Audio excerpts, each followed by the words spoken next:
Hello everyone, this is Pooja and you are watching me on Pavitra Academy YouTube channel. आज हम करने वाले हैं शेक्सपियर से related PYQs। Okay, last class में हमने किए थे 1 to 20 क्वेश्चंस पार्ट 1 में। आज हम करने वाले हैं पार्ट 2 जिसमें क्वेश्चंस रहेंगे 21 to 40। So let's start the session. Okay, now our 21st question is identify the element from the options given below that makes Hamlet superior to Elizabethan revenge plays। ठीक है, एलिजाबेथन की revenge pledge उनसे superior कैसे है Hamlet, ये आपको बताना है। So let's see the options. Insanity और फीलिंग, इंसैनिटी और फेंड इंसैनिटी, या फिर वॉयलेंट डेथ ऑफ हीरो, या फिर apparitions encouraging vengeance, या फिर awareness of the moral implications of revenge, और the use of a number of soliloquies। किसमें सुपीरियर है Hamlet with regard to the Elizabethan revenge pledge?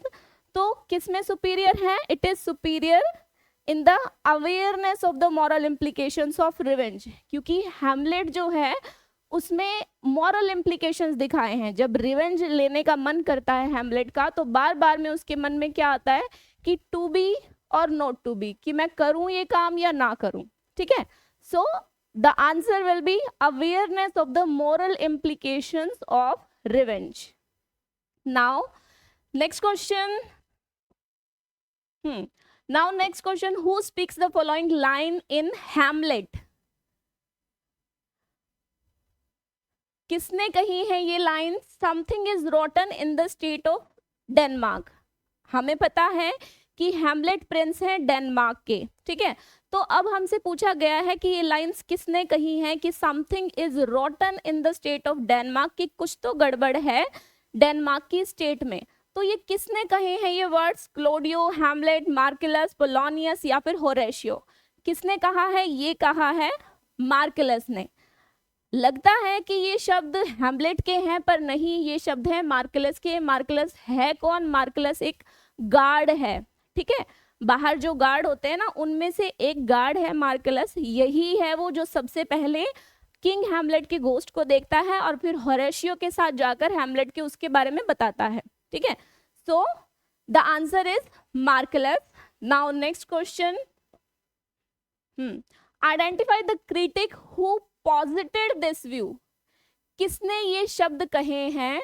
The levity of Hamlet, his repetition of phrase, his puns are not part of a deliberate of dissimulation but a form of emotional relief. ये शब्द किसने कहे हैं? अब देखते हैं एक बार इसका मीनिंग स्टेटमेंट का। लेविटी, लेविटी का मतलब होता है सिलीनेस। ठीक है, हर चीज को हल्के में ले लेना। हैमलेट ऐसा ही करता है ना, हल्के से हल्के में लेता है तब तक। और हिज रिपीटेशन ऑफ फ्रेज, बार बार में वो अपनी फ्रेजेस को रिपीट करता रहता है, बार बार में मन ही मन सोचता रहता है कि अब मैं करूं क्या। ठीक है, हिज पन्स, पन का मतलब होता है टू प्ले ऑन वर्ड्स, अपने वर्ड्स के साथ में प्ले करता है, मतलब कि बातों में भी धनी है वो, बातों का भी। Are not part of a deliberate of dissimulation, मतलब कि वो मन मर्जी से बातों को नहीं छुपाता है, या फिर but a form of emotional relief, पर ये क्या है, उसे इमोशनली रिलीफ मिलता है इन चीजों से। ठीक है, तो अब ये जो व्यू है ये किसने पॉजिट किए हैं? किसके हैं ये व्यूज? किसने दिए हैं? ये दिए हैं एलियट ने। ठीक है, 20th सेंचुरी क्रिटिक हैं टीएस एलियट। ठीक है, तो टीएस एलियट ने एक वर्क लिखा है जिसका नाम है Hamlet and his problems। Hamlet and his problems, ये वर्क लिखा है किसने? टीएस एलियट ने ये वर्क लिखा है। उसमें उन्होंने ये जो व्यू है ये पॉजिट किया है। ठीक है, so the correct answer will be the correct answer will be E option. ठीक है, जो टीएस एलियट हैं उन्होंने अपने work Hamlet and his problems में ये जो व्यूज हैं ये पॉजिट किए हैं। Now let's move to the next question. Name the critic who said this of Shakespeare, those who accuse him to have wanted learning.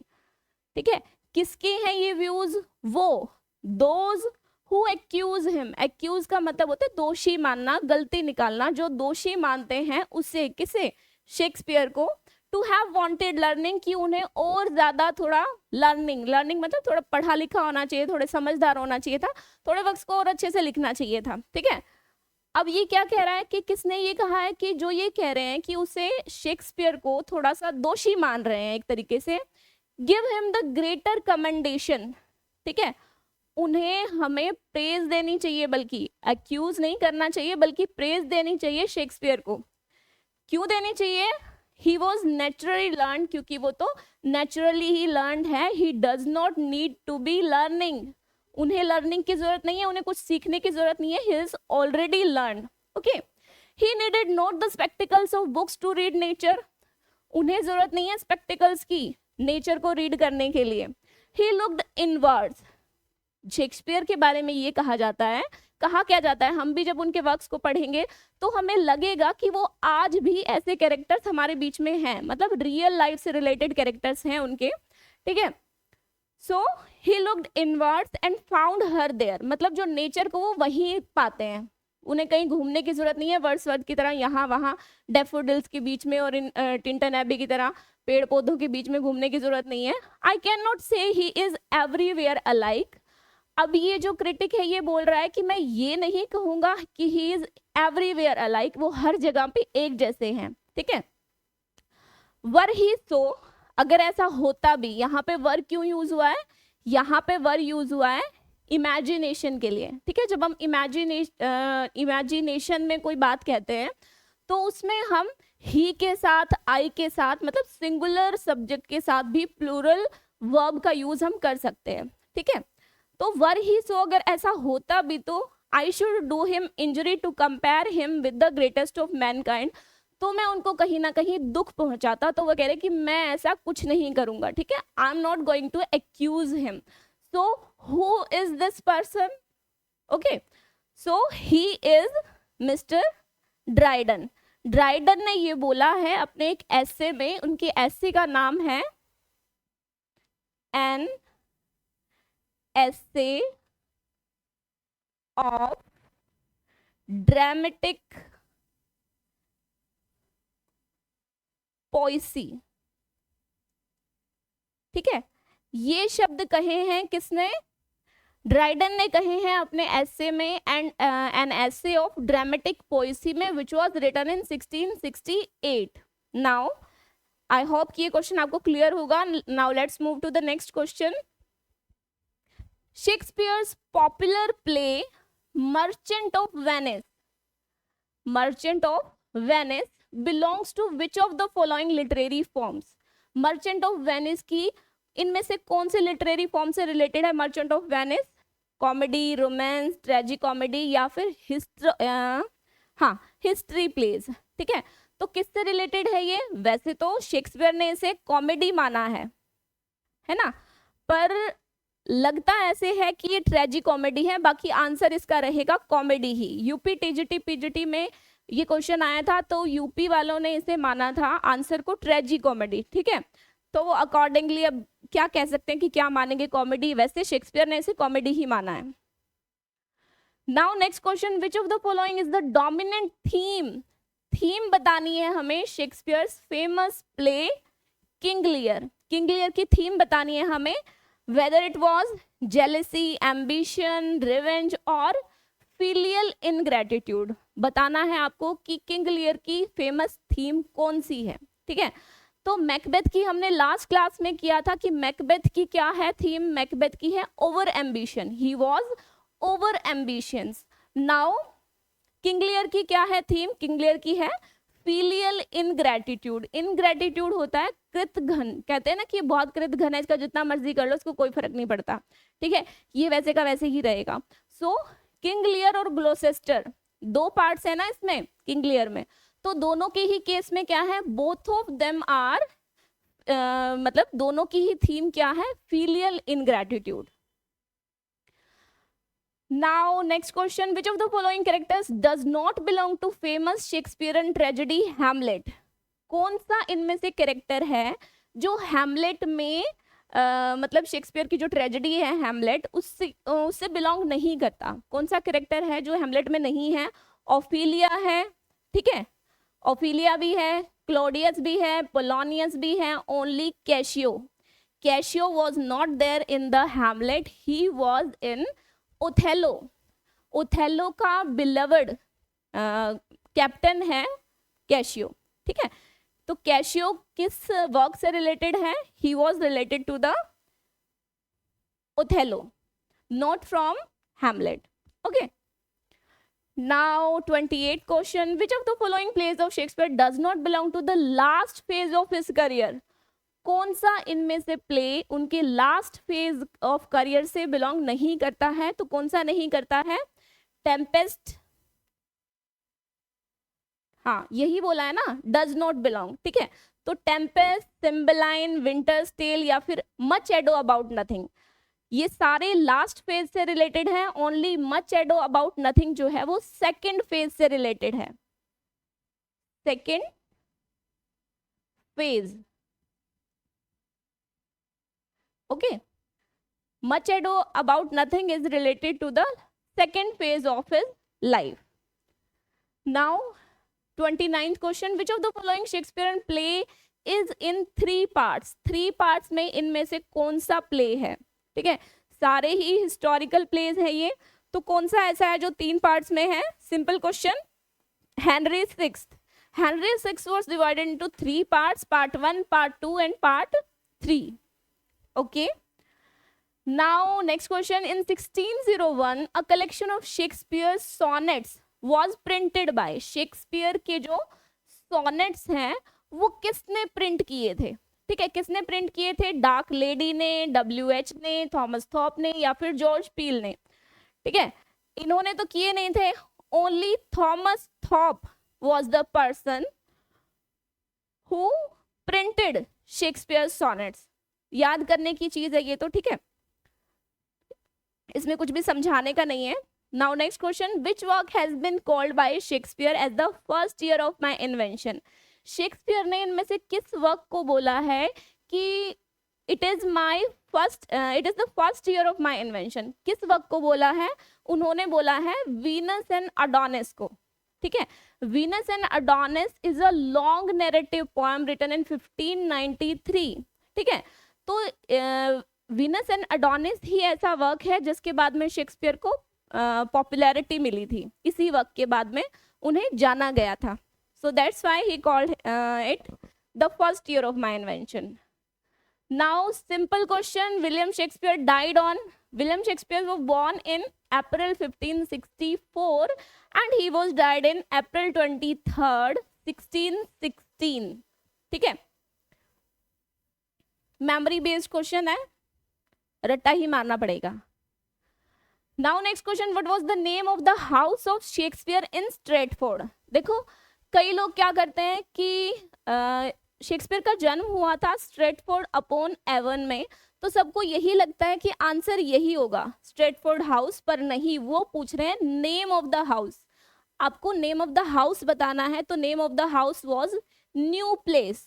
इसमें बहुत बच्चे गलती करते हैं, तो नेम पूछा है तो नेम वाज न्यू प्लेस।